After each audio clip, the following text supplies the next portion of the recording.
स्वागत, आप देख रहे हैं आपका शो कहानी कुर्सी की। मैं सौरभ शर्मा आपके साथ, हर्षवर्धन त्रिपाठी जी, राहुल महाजन साहब, समीर चौगांकर साहब, प्रोफेसर संगीत रागी जी हमारे साथ बने हुए हैं व्यूअर्स। अब जरा आपको एक खबर सुना रहा हूं मैं, सबसे पहले दिल्ली की।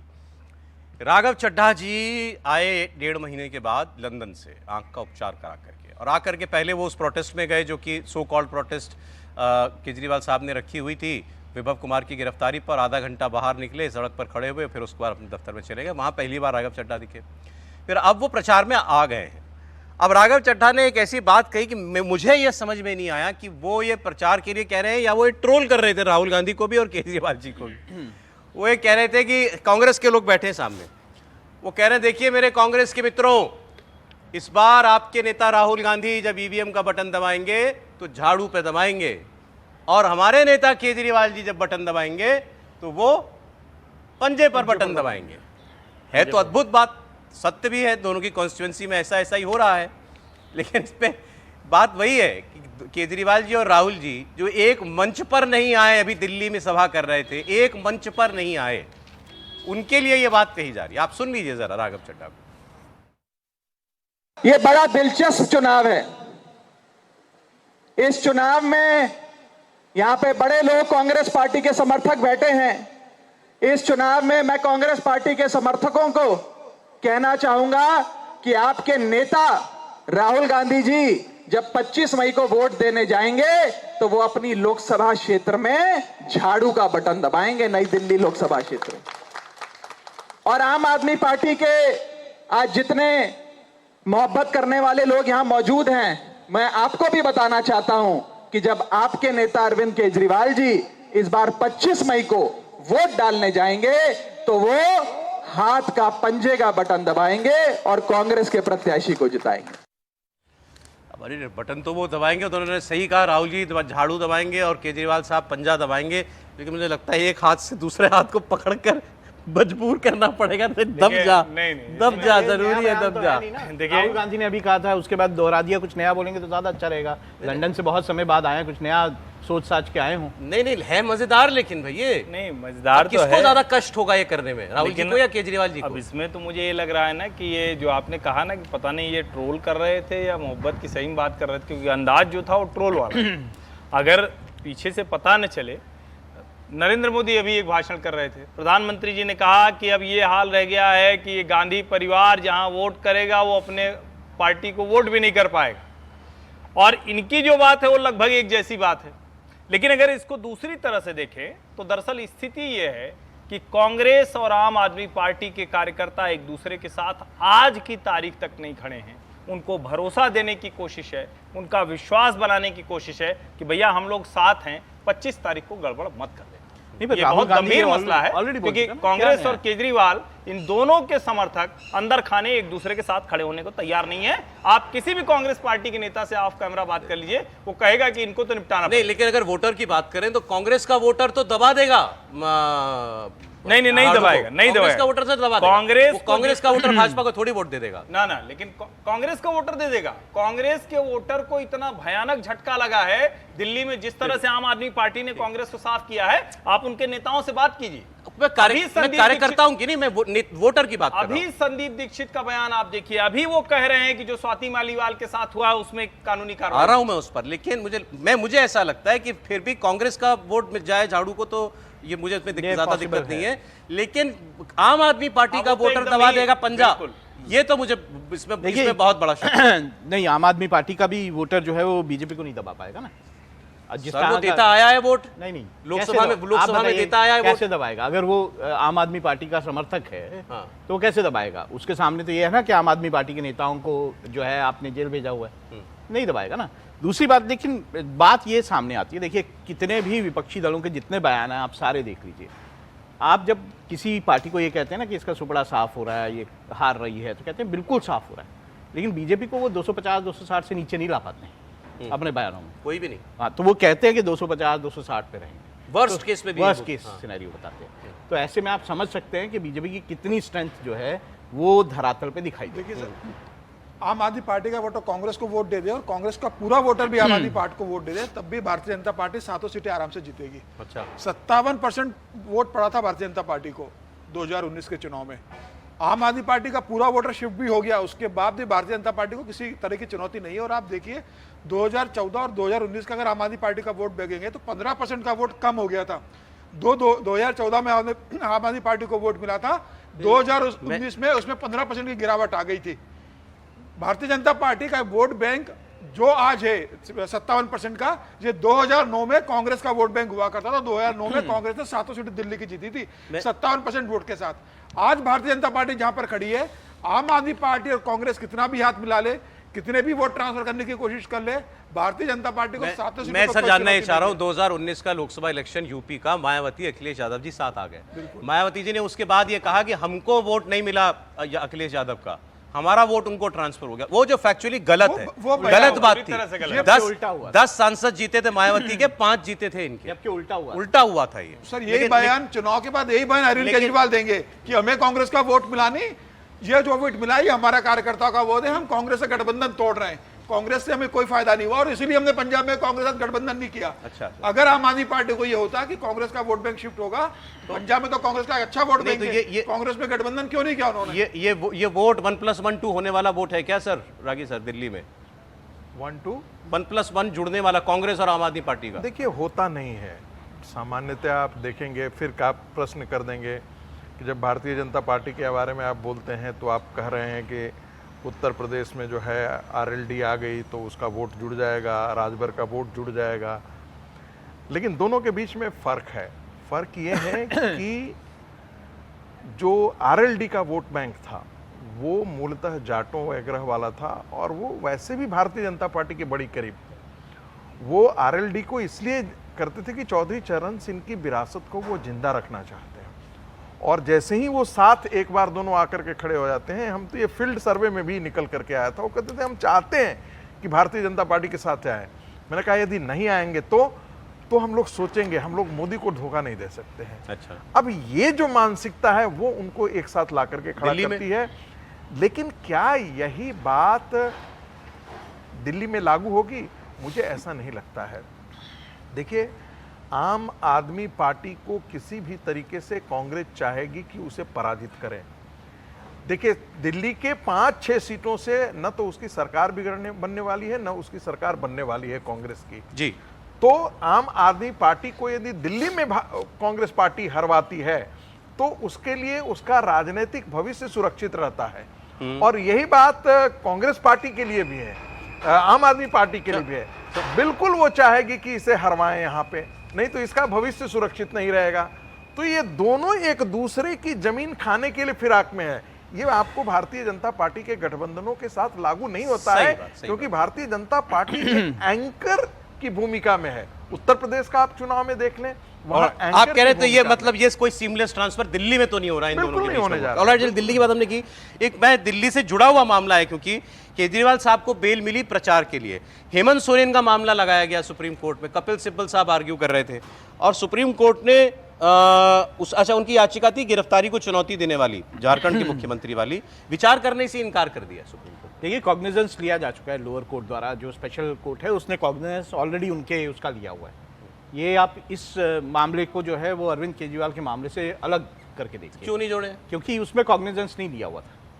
देखिए, मैं कह रहा हूं किसी भी सेंस में सर, एक आदमी को बेल मिल गई है और आप लीगल प्रोसीजर के हिसाब से जाएंगे तो ये है। अगर आप केजरीवाल को बेल क्यों मिली? चीफ मिनिस्टर है, पार्टी के नेता है, चुनाव में प्रचार करना है, तो हेमंत सोरेन भी तो यही बात कह रहे हैं ना। उसमें जो है तब तक जो है चार्जशीट फाइल नहीं हुई थी, उसमें नाम नहीं था, बहुत सारी चीजें उसमें थी, ये बाद में किया गया। तो ये आप बोलिए। मनीष सिसोदिया को ही बता देता हूं। मनीष सिसोदिया केस में दिल्ली हाईकोर्ट ने जमानत की याचिका खारिज करते हुए कहा है, सिसोदिया दिल्ली सरकार के सत्ता गलियार में बहुत शक्तिशाली प्रभावशाली व्यक्ति हैं, 18 विभाग उनके पास थे, सबूतों को नष्ट करने में ये शामिल थे, ये ऑपोजिशन ने कहा है। अब बेल तो केजरीवाल साहब को तो किंग पिन बता दिया था ईडी ने, तब भी केजरीवाल साहब को मिल गई, मनीष सिसोदिया को नहीं मिल रही है। जो अमित शाह ने कहा कि बहुतेरे लोगों को लगता है कि सर्वोच्च न्यायालय ने विशेष कृपा की है, ये सच बहुत लोगों को लगता है। आदमी न्यायालय की अवमानना के डर से ये बात नहीं कहता है कि न्यायालय ने ऐसे कैसे कह दिया, लेकिन इस बार जिस तरह से चर्चा हुई लोगों में, अमित शाह गृह मंत्री हैं, उन्होंने बहुतेरे लोगों के हवाले से कह दिया, जस्टिस संजीव खन्ना ने उसको सुना और कहा कि नहीं, ऐसा कुछ विशेष कृपा हमने नहीं की है, हम क्रिटिसिज्म के लिए ओपन हैं, लेकिन इससे बात नहीं बनती है। आप हेमंत सोरेन जो लगातार जमानत मांग रहे हैं उनको जमानत नहीं दे रहे हैं, आप मनीष सिसोदिया जो लगातार जमानत मांग रहे हैं उनको जमानत नहीं दे रहे हैं, लेकिन आप अरविंद केजरीवाल को जमानत दे रहे हैं। और ये वाला स्पेशल लॉजिक केस मान के जो राहुल जी कह रहे हैं कि चार्जशीट नहीं फाइल हुई थी, चार्जशीट फाइल करने का एक तय समय होता है 90 दिन। बिल्कुल 90 दिन, 90 दिन के भीतर हो गए। नहीं, अच्छा फिर चार्जशीट तक नहीं हुई थी ना, नहीं सुने, अरे तब तक नहीं हुई नहीं। ना देखिए राहुल जी, अच्छा, दोनों consider चीज़ किया। नहीं है। दोनों नहीं। अगर लॉ के हिसाब से चलना है तो वैसे अगर चले, law के हिसाब से चले। अगर अपने मर्जी से चलना है तो वैसे अपने चले। मर्जी से नहीं नहीं चलना। नहीं अच्छा, अगर लॉ के हिसाब से केजरीवाल पर चले। चार्जशीट हो गई बाद में लोअर बाद कोर्ट में में हुई तो हुई उनको ना, अभी है ना, हो तो गई ना, अब हुई ना, उसके नहीं, बाद नहीं, तब तक नहीं, बेल अरे मिल चुकी थी कमाल ना। है। अब चैलेंज करेंगे सुप्रीम कोर्ट वापस ले लेगा। अगर सुप्रीम कोर्ट में procedure दोबारा चल अगर वो रहा था- करते हैं बेल, नॉर्मल बेल अप्लाई करते हैं तो सौरभ जी, सुप्रीम कोर्ट उस पर संज्ञान अगर लेगा। अगर प्रोसीजर चल रहा था, 90 दिन नहीं बीता था, तो न्यायालय को 90 दिन की प्रतीक्षा क्यों नहीं करनी चाहिए? सवाल यहां यह है। और जो भी तय समय है उसके भीतर अगर चार्जशीट नहीं दाखिल होगी तो अपने आप वो बरी हो जाएगा। अच्छा चलिए, और अरविंद केजरीवाल ने हमारे तो पास राहुल जमानत गांधी तक का नहीं अगर मांगी। वीडियो है तो लेकिन मुझे बता एक- दीजिए। एक लाइन में कहना बहुत जरूरी समझता हूं, न्यायालय ने विशेष कृपा की या नहीं की, ये न्यायालय तय करेगा, तथ्य होंगे, लोग समझेंगे, जनतंत्र अपनी तरह चलता है, न्यायालय से नहीं चलता है। लेकिन अरविंद केजरीवाल की पार्टी के भीतर पहली बार यह विश्वास लोगों को हो रहा है कि मनीष सिसोदिया को केजरीवाल ने फंसा दिया है, खुद बाहर मौज कर रहे हैं। अगर उनके लिए वकील तर्क करके चुनाव के समय में अंतरिम जमानत का प्रबंध कर सकते थे। मनीष सिसोदिया की पत्नी बीमार हैं, उनको पत्नी से मिलने के लिए सिर्फ छूट मिलती है, उनको बाहर निकलने का अवसर नहीं मिलता है। लोगों के मन में यह संदेह है कि केजरीवाल जानबूझ करेगा। अरे ये समय निकल जाएगा। ये बड़ा इंटरेस्टिंग रिएक्शन आया है। जयराम रमेश से पूछा गया कांग्रेस पार्टी के नेता से कि राहुल गांधी ही बनेंगे प्रधानमंत्री आपके, अगर आप लोग जीत गए तो वो ये कह रहे हैं ये कोई ब्यूटी कॉन्टेस्ट नहीं है दो लोगों के बीच में, हम लोकतांत्रिक पार्टी हैं। सवाल ये है कि किस पार्टी या अलायंस को मैंडेट मिलेगा। और उसके बाद आपने देखा था हमने मनमोहन सिंह को प्रधानमंत्री बना दिया था, 4 दिन के अंदर नाम डिक्लेयर कर दिया था। सर एक सेकंड, मनमोहन सिंह का नाम 4 दिन में आ गया था। इस बार 4 दिन भी नहीं लगेंगे, 2 दिन भी नहीं लगेंगे, हम कुछ घंटों के अंदर पीएम अपना अनाउंस कर देंगे और जो सबसे बड़ी पार्टी होगी उसी का नेता प्रधानमंत्री बनेगा। सबसे बड़ी पार्टी कौन हो सकती है? मजेदार बात है। कांग्रेस ही होगी, नहीं, राहुल गांधी बनेंगे। नहीं, मजेदार बात है। यही सवाल राहुल गांधी से एक पत्रकार ने पूछा तो कहा इंडिया गठबंधन देख लेगी। राहुल गांधी तय नहीं कर पा रहे हैं। फिर उनसे पूछा कि अच्छा तो आपको क्या लगता है? नहीं वो देख लेंगे। अब हो गया ना आपसे बात। राहुल गांधी इस प्रश्न का उत्तर देने से अब वो क्या कहें सर? अब वो ये तो कह नहीं सकते मैं बनूंगा, हाँ मेरी पार्टी सबसे बड़ी है। आप अपने को कैसे आगे? नहीं, आप अपने को आगे नहीं कर सकते हैं, लेकिन आपके गुर्गे तो बहुत हैं, प्रवक्ता हैं, वही कर रहे हैं, वही तो बोल रहे हैं। लोग हैं, वो तो कहने के लिए स्वतंत्र है। वो तो रोज नरेंद्र मोदी को गाली दे देते हैं। इतनी बात करने में उनको क्या परेशानी है? आज कह दिया, नाम तो अभी भी नहीं लिया राहुल गांधी का, लेकिन जयराम रमेश ने कह दिया हम सबसे बड़ी पार्टी जो बनेगी उसका नेता बन जाएगा। अभी तो ये देखना रहस्य का विषय है, रहस्य का विषय है कि वो सबसे बड़ी पार्टी बने। देखिए इसमें तो शक नहीं है। देखिए मैं आपको फिर कह रहा हूं, हमको, मैं कल भी कहा था इस बात को, अजीत पवार को की बात को आप गंभीरता से लीजिए।